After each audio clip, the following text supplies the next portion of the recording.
ನಿನ್ನೆ ಈ ರಾಜ್ಯದ ಮುಖ್ಯಮಂತ್ರಿಗಳಾದ ಸಿದ್ದರಾಮಯ್ಯನವರು ಮಾಧ್ಯಮಗಳ ಜೊತೆ ಮಾತಾಡುವಂಥ ಸಂದರ್ಭದಲ್ಲಿ ಬಳ್ಳಾರಿ ವಿಚಾರದಲ್ಲಿ ಏನು ಒಬ್ಬ ಕ್ರಿಮಿನಲ್ ಶಾಸಕ ನಾರಾ ಭರತ್ ರೆಡ್ಡಿ 5-6 ಸಾವಿರ ಜನಗಳನ್ನ ಹಾಕ್ಕೊಂಡ್ಬಿಟ್ಟು ನಮ್ಮ ಮನೆ ಮೇಲೆ ಬಂದು ಪೆಟ್ರೋಲ್ ಬಾಂಬ್ಗಳನ್ನು ಎಸೆಯೋದ್ರ ಮೂಲಕ ಗನ್ ಫೈರಿಂಗ್ಗಳನ್ನ ಮಾಡೋದ್ರ ಮೂಲಕ ಒಬ್ಬ ಅಮಾಯಕ ಸತ್ತೋಗಿರುವಂಥ ಒಂದು ಈ ವಿಷಯದಲ್ಲಿ ನನ್ನ ಮೇಲೆ ಮಾಡಿರುವಂಥ ಕೊಲೆ ಯತ್ನದ ವಿಚಾರದಲ್ಲಿ CBI ಎಂಕ್ವೈರಿ ಆಗಬೇಕು ಅಂತೇಳಿ ಈಗಾಗಲೇ ಭಾರತೀಯ ಜನತಾ ಪಕ್ಷದ ಕೋರ್ ಕಮಿಟಿಯಲ್ಲಿ ತೀರ್ಮಾನ ಮಾಡಿ ಆ ಒಂದು ಡಿಮ್ಯಾಂಡನ್ನು ನಿನ್ನೆ ನಡೆದಂಥ ಬಳ್ಳಾರಿ ಪ್ರತಿಭಟನಾ ರ್ಯಾಲಿಯಲ್ಲಿ CBI ಎಂಕ್ವೈರಿಗೆ ನಾವು ಡಿಮ್ಯಾಂಡ್ ಮಾಡಿದ್ದನ್ನು ಅವರು ಅದಕ್ಕೆ ಉತ್ತರ ಕೊಡ್ತಾ ಒಂದು ಮಾತನ್ನು ಹೇಳಿದರು. ಈ ರಾಜ್ಯದ ಮುಖ್ಯಮಂತ್ರಿಯಾಗಿ ನಾನು ಇರುವಂಥ ಸಂದರ್ಭದಲ್ಲಿ ಸುಮಾರು 7 ಪ್ರಕರಣಗಳನ್ನ ನಾನು CBIಗೆ ಕೊಟ್ಟಿದ್ದೇನೆ.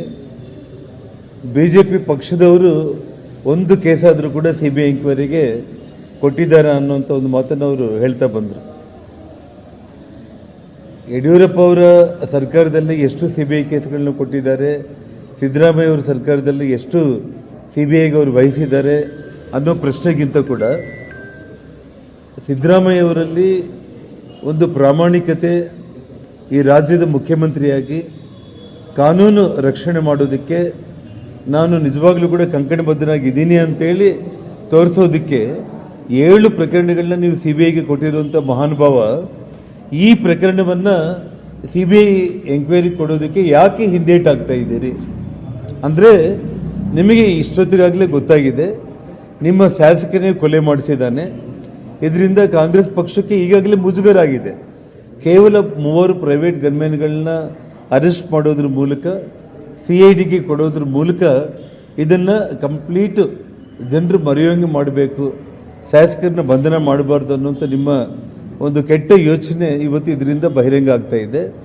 ನೀವು ನಿಮ್ಮ ಶಾಸಕ ನಿಮ್ಮ ಅಧಿಕಾರಾವಧಿಯಲ್ಲಿ ನಿಷ್ಪಕ್ಷಪಾತವಾಗಿ ನಾವು ತನಿಖೆ ಮಾಡ್ತಾ ಇದ್ದೀವಿ ಅಂತಂದರೆ ನಾನು 7 ಪ್ರಕರಣಗಳನ್ನ CBIಗೆ ವಹಿಸಿದ್ದೀನಿ ಅಂತೇಳಿ ನೀವು ಎದೆ ತಟ್ಕೊಳ್ಳುವಂಥ ಸಿದ್ದರಾಮಯ್ಯನವರು ಈ ಪ್ರಕರಣವನ್ನು ಕೂಡ ನೀವು CBI ಕೊಡೋದಕ್ಕೆ ಯಾಕೆ ಹಿಂದೇಟಾಗ್ತಾ ಇದ್ದೀರಿ ಅನ್ನೋದನ್ನು ಇಡೀ ರಾಜ್ಯದ ಜನರಿಗೆ ನೀವು ಇವತ್ತು ತಿಳಿಸಬೇಕಾಗಿದೆ. ಅದನ್ನು ಬಿಟ್ಟು ದಿಕ್ಕು ತಪ್ಪಿಸುವಂಥ ರೀತಿಯಲ್ಲಿ ವಿಷಯಾಂತರ ಮಾಡುವಂಥ ಪ್ರಯತ್ನ, ಮಾತಿಗೆ ಗಣಿಗಾರಿಕೆ, ಪಾದಯಾತ್ರೆ, ನಾನು ಮಾಡಿದ್ದ ಉದ್ದೇಶ ಬೇರೆ, ಇವತ್ತು ಅವರು ಹೊಟ್ಟೆ ಕಿಚ್ಚಿಂದ ಪಾದಯಾತ್ರೆ ಮಾಡ್ತಾ ಇದ್ದಾರೆ ಅಂತ ಸಿದ್ದರಾಮಯ್ಯ ಅವರು ಹೇಳ್ತಾ ಇದ್ದಾರೆ. ಇವತ್ತು ನನ್ನ ಮಾಧ್ಯಮ ಸ್ನೇಹಿತರ ಮೂಲಕ ಕರ್ನಾಟಕ ರಾಜ್ಯದ ಜನರಿಗೆ ನಾನು ಹೇಳಬಯಸೋದೇನು ಅಂದರೆ ಶ್ರೀರಾಮುಲವರು ಪಾದಯಾತ್ರೆ ಮಾಡಬೇಕಂತೇಳಿ ಬಯಸಿರುವಂಥ ಒಂದು ವಿಷಯ ಏನು ಅಂತಂದರೆ ವಾಲ್ಮೀಕಿ ಹಗರಣದ ವಿಚಾರದಲ್ಲಿ ಒಬ್ಬ ಅಮಾಯಕ ಶಿವಮೊಗ್ಗದಲ್ಲಿ ಒಬ್ಬ ಸರ್ಕಾರಿ ನೌಕರಿ ಕೆಲಸ ಮಾಡೋ ಒಬ್ಬ ಅಮಾಯಕ ಪ್ರಾಣ ಕಳೆದುಕೊಂಡ. ಅದೇ ಒಂದು ವಾಲ್ಮೀಕಿ ಬ್ಯಾನರ್ ಹೆಸರಲ್ಲಿ ಜನಾರ್ದನ್ ರೆಡ್ಡಿನ ಕೊಲೆ ಮಾಡೋ ಪ್ರಯತ್ನ ನೀವು ಮಾಡ್ತೀರಿ.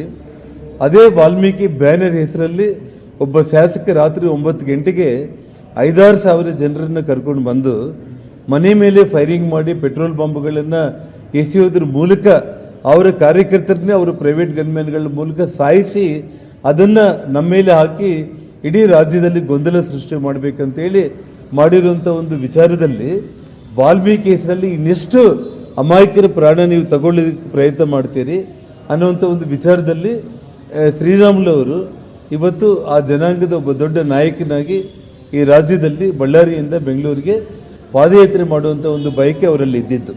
ಅಷ್ಟೇ ಆಗಲಿ ಸಿದ್ದರಾಮಯ್ಯನವರೇ ಹೊಟ್ಟೆ ಕಿಚ್ಚಿಂದ ಪಾದಯಾತ್ರೆ ಮಾಡಬೇಕನ್ನುವಂಥ ಒಂದು ಯಾವತ್ತೂ ಆ ಒಂದು ಯೋಚನೆ ಅಲ್ಲ, ಒಂದು ಒಳ್ಳೆಯ ಯೋಚನೆಯಿಂದ ಸಾಕ್ಷಾತ್ತು ಆ ರಾಮಾಯಣ ಮರ್ಯಾದಾ ಪುರುಷೋತ್ತಮ ಶ್ರೀರಾಮಚಂದ್ರನ ವಾಲ್ಮೀಕಿ ಒಂದು ರಾಮಾಯಣದ ಮೂಲಕ ಜಗತ್ತಿಗೆ ಪರಿಚಯ ಮಾಡಿರುವಂಥ ಆ ವಾಲ್ಮೀಕಿ ಮಹರ್ಷಿಗಳ ಹೆಸರನ್ನು ಹೇಳಿಕೊಂಡು ಆ ಜನಾಂಗಕ್ಕೆ ನೀವು ಮಾಡಿದ್ದು ಏನೂ ಇಲ್ಲ.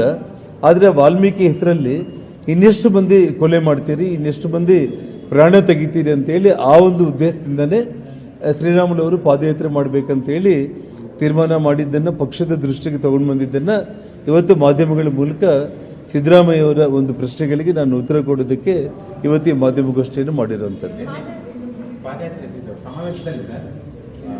ಪೋಕ್ಸೋ ಪ್ರಕರಣದಲ್ಲಿ ಬಾಲಕಿ ಹೆಸರು ಮತ್ತು ಜಾತಿಯನ್ನು ಬಹಿರಂಗವಾಗಿ ರಾಮುಲು ಅವರು ಹೇಳಿದ್ದಾರೆ ಅನ್ನೋ ಕಾರಣಕ್ಕಾಗಿ ಮಹಿಳಾ ಪೊಲೀಸ್ ಠಾಣೆಯಲ್ಲಿ ದೂರು ದಾಖಲಾಗಿದೆ ರಾಮುಲು ಅವರಿಂದ ನೋಡಿ, ನಾನು ಇವತ್ತು ಬೆಳಿಗ್ಗೆನೇ ಅದನ್ನು ನಾನು ಟಿ ವಿಯಲ್ಲಿ ನೋಡ್ತಾ ಇದ್ದೆ.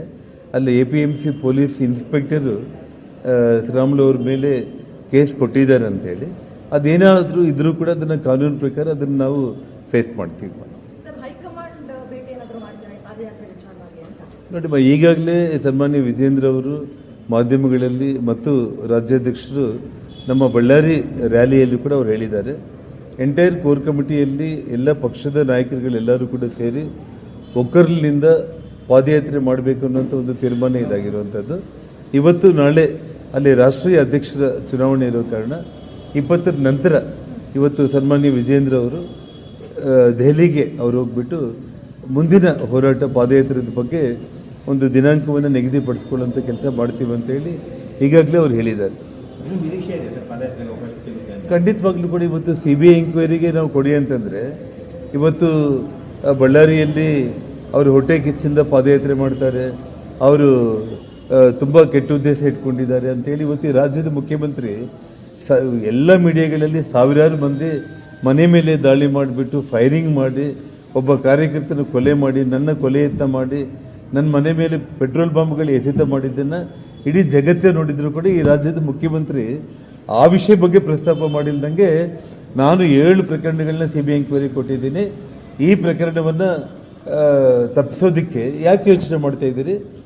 ಇವತ್ತು ನೀವು ಪ್ರಾಮಾಣಿಕರಾಗಿದ್ರಿ ರಾಜ್ಯದ ಮುಖ್ಯಮಂತ್ರಿಗಳಾಗಿ, ಇದನ್ನು CBI ಎಂಕ್ವೈರಿಗೆ ತಾವು ಇಮಿಡಿಯೇಟಾಗಿ ಕೊಡಿ. ಕೊಡದೆ ಹೋದ ಪಕ್ಷದಲ್ಲಿ ಮುಂದಿನ ಹೋರಾಟಗಳು ಹಂತ ಹಂತವಾಗಿ ನಾವು ಖಂಡಿತವಾಗ್ಲೂ ಕೂಡ ಭಾಳ ದೊಡ್ಡ ಪ್ರಮಾಣದಲ್ಲಿ ಮಾಡ್ತೀವಿ.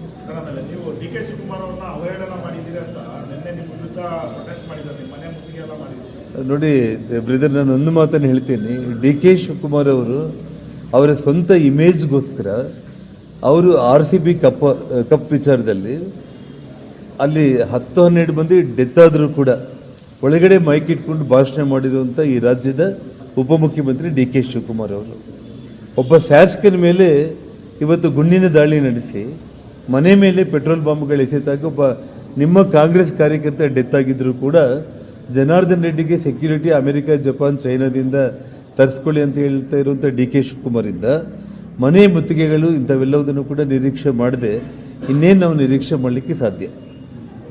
ಸರ್, ಒಂದು ನಿಮಿಷ. ಈಗ ಒಂದು CBI ಕೊಡ್ತಕ್ಕಂಥ ಪ್ರಕರಣ ಅಂತ ಒಂದು ಪ್ರಶ್ನೆ ನಿಮ್ಮ ಪಕ್ಷದಲ್ಲಿ ಒಂದು ಈ ಹಿಂದೆ ಶ್ರೀರಾಮುಲು ಅನಿಲ್ ಲಾಡ್ ಅವರು ಶಾಸಕರಾಗಿರೋ ಸಂದರ್ಭದಲ್ಲಿ ಆಗಿರೋ ಘಟನೆ ನಿಮ್ಗೆ ಗೊತ್ತಿದೆ ಬಳ್ಳಾರಿ. ಆದ್ದರಿಂದ ಈ ಪ್ರಕರಣದ ಅದರ ಜೊತೆಗೆ ನೀವೊಬ್ಬ ಶಾಸಕರಾಗಿಯೂ ನಿಮಗೆ ರಕ್ಷಣೆ ಇಲ್ಲದ್ರೆ ಯಾವ ರೀತಿಯಾಗಿರುತ್ತೆ? ಸೊ ಒಂದು ವಿಷಯ ನಾನು ಹೇಳ್ತೀನಿ ನೋಡ್ರಿ, ಇವತ್ತು ಯಾವುದೇ ಒಂದು ವಿಷಯದಲ್ಲಿ ತಾವು ಅನಿಲ್ ಲಾಡ್ ಅವ್ರ ಜೊತೆಯಲ್ಲೇ ಸ್ಪಷ್ಟವಾಗಿ ನೀವು ಮಾತಾಡ್ಬೋದು. ಅವತ್ತು ಅಂದಿನ ಬಳ್ಳಾರಿಯ ರಾಜಕಾರಣಿಗಳು ಅನಿಲ್ ಲಾಡ್ ಅವ್ರ ಮನೆ ಮೇಲೆ ದಾಳಿ ಮಾಡಿ ಅವರೇ ಸ್ವತಃ ಅವ್ರ ಮನೆ ಕಾರಿಗೆ ಬೆಂಕಿ ಹಚ್ಕೊಂಡಿತ್ತು. ತಾವಿಲ್ಲಿ ಗಮನಿಸಬೇಕಾಗಿರುವಂಥ ವಿಷಯ ಅಂತಂದರೆ ಅನಿಲ್ ಲಾಡ್ ಅವ್ರ ಮನೆಯ ಹೊರಗಡೆ ಇರುವಂಥ ಕಾರಿಗೆ ಅವರೇ ಬೆಂಕಿ ಹಚ್ಕೊಂಡು ಅದನ್ನು ನಮ್ಮ ಮೇಲೆ ಆಗಬೇಕು ಅನ್ನೋಂಥ ಒಂದು ಪ್ರಯತ್ನ ಅವತ್ತಿನ ಕಾಂಗ್ರೆಸ್ ಲೀಡರ್ಗಳು ಪ್ರಯತ್ನ ಮಾಡಿದಾಗ ಆ ಕ್ಷಣದಲ್ಲೇ ನಾನು ಬಂದು ಅವತ್ತು ಪ್ರೆಸ್ ಮೀಟ್ ನಾನು ಮಾಡಿ ಎಲ್ಲ ವಿಡಿಯೋಗಳು ಕೂಡ ನಿಮ್ಮ ಮುಂದೆನೇ ಇರುತ್ತೆ. ಆ ಡೇಟ್ ನೀವು 2008 ಚುನಾವಣಾ ವಿಡಿಯೋಗಳನ್ನ ನೀವು ತೆಗೆದು ನೋಡಿದರೆ ನಮ್ಮ ಮತ್ತು ಅನಿಲ್ ಲಾಡು ಮತ್ತು ಎಲ್ಲ ನಾಯಕರುಗಳ ಹಿಂದೆ ಪೊಲೀಸರು ವಿಡಿಯೋಗ್ರಫಿಗಳನ್ನ ಮಾಡೋದ್ರ ಮೂಲಕ ಇಂಥ ಆರೋಪಗಳು ಮತ್ತೆ ಇನ್ನು ಮುಂದೆ ಆಗಬಾರ್ದು ಅಂತ ಹೇಳಿರುವಂಥದ್ದು. ಅಷ್ಟು ಬಿಟ್ಟರೆ ಅದಕ್ಕೆ ಇದಕ್ಕೆ ನೀವು ಸಂಬಂಧ ಇಲ್ಲ. ಇಲ್ಲಿ ನೇರವಾಗಿ ಫೈರಿಂಗ್ ನನ್ನ ಮೇಲೇ ಮಾಡಿರುವಂಥದ್ದು, ನನ್ನ ಮೇಲೆ ಫೈರಿಂಗ್ ಮಾಡಿರುವಂಥ ಸಂದರ್ಭದಲ್ಲಿ ಇವತ್ತು ಆ ಗುಂಡುಗಳನ್ನು ಇವತ್ತು ನಾನು ಮೀಡಿಯಾಗೆ ತೋರಿಸಿರುವಂಥದ್ದು. ಬಾಂಬ್ ಸ್ಕ್ವಾಡ್ಗಳು, ಫೋರೆನ್ಸಿಕ್ ಅವರು ಎಲ್ಲರೂ ಬಂದು ನಮ್ಮ ಮನೆ ಕಾಂಪೌಂಡ್ ಒಳಗಡೆ 7 ಗುಂಡುಗಳನ್ನು ಪತ್ತೆ ಮಾಡಿ ಅದನ್ನು ತಗೊಂಡಿರುವಂಥದ್ದು.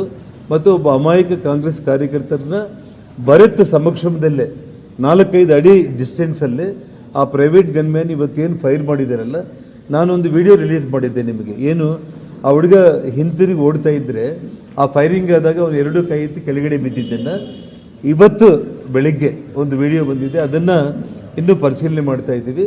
ಆ ಹುಡುಗನ ಹಿಂದೆಯಿಂದ ಫೈರ್ ಮಾಡ್ತಾ ಇರುವಂಥ ವಿಡಿಯೋಗಳು ಕೂಡ ಇವಾಗ ಮತ್ತೆ ಸಿಕ್ಕಿರುವಂಥದ್ದು. ಇವತ್ತು ಅನುಕೂಲ ಆದರೆ ನಾನು ಇವತ್ತಾಗಲಿ ನಾಳೆ ಆಗಲಿ ಅದನ್ನು ಕೂಡ ಮೀಡಿಯಾ ಗ್ರೂಪ್ಗಳಿಗೆ ನಾನು ಹಾಕೋದಾಗುತ್ತೆ. ಇದಕ್ಕಿಂತ ಇನ್ನು ಅನ್ಯಾಯ ಇನ್ನೇನಿದೆ. ಸೊ ಹಾಗಾಗಿ ಈ ವಿಷಯ ತುಂಬ ಗಂಭೀರವಾಗಿರುವಂಥ ಒಂದು ವಿಷಯ.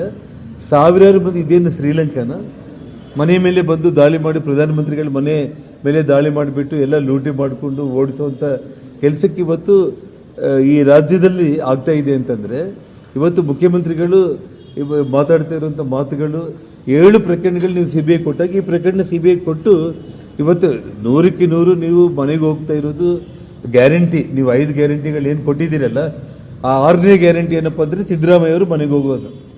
ಅದರಲ್ಲೇನು ಡೌಟ್ ಏನಿಲ್ಲ.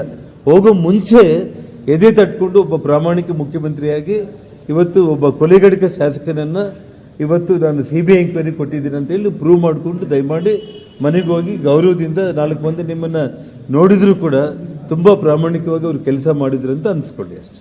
ನೋಡಿಮ್ಮ, ಇವಾಗ 3 ಪ್ರೈವೇಟ್ ಗನ್ಮೆನ್ಗಳನ್ನ ಬಂಧನ ಮಾಡಿದ್ದಾರೆ ಅಂದರೆ ಆ 3 ಪ್ರೈವೇಟ್ ಗನ್ಮೆನ್ಗಳು ಅಲ್ಲಿ ಭರತ್ ಬಗ್ಲಾಗಿರೋ ಆ ರಾಜಶೇಖರ್ ಸುತ್ತೂರನೇ ಓಡಾಡಿ ಎಲ್ಲ ವಿಡಿಯೋಗಳು ನಿಮ್ಮ ಕಣ್ಮುಂದೆನೇ ಇದೆ. ಭರತ್ನ ಬಂಧನ ಮಾಡೋದಕ್ಕೆ CID 3 ತಂಡಗಳು ಮಾಡಿದೆ ಅಂತೇಳಿ ಪರಮೇಶ್ವರ್ ಅವರು ಹೇಳಿದ್ದಾರೆ ಅಂದರೆ ಅದು ನಿಜವಾಗ್ಲೂ ಕೂಡ ರಾಜ್ಯದ ಜನರು ನಗುವಂಥ ಒಂದು ವಿಚಾರ ಅಷ್ಟೇ.